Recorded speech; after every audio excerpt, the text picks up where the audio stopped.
Hello everyone, welcome back to the channel.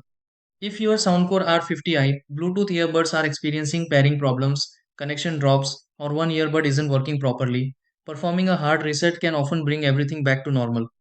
Temporary software glitches and synchronization issues can occasionally affect the Soundcore R50i Bluetooth earbuds, but fortunately, many of these problems can be solved with a simple reset. You don't need any special equipment or advanced knowledge to complete the process.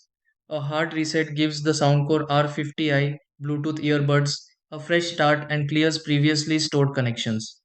In this video, I'll guide you through several easy steps that may help you successfully hard reset your Soundcore R50i Bluetooth earbuds. Try these. Step 1. Place both Soundcore R50i Bluetooth earbuds inside the charging case. Step 2. Make sure the Soundcore R50i Bluetooth earbuds have sufficient battery power. Step 3. Remove the Soundcore R50i Bluetooth earbuds from the Bluetooth list on your device. Step 4.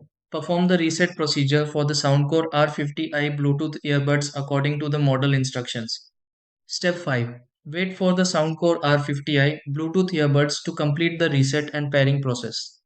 Step 6. Reconnect the Soundcore R50i Bluetooth earbuds and confirm that they are working properly.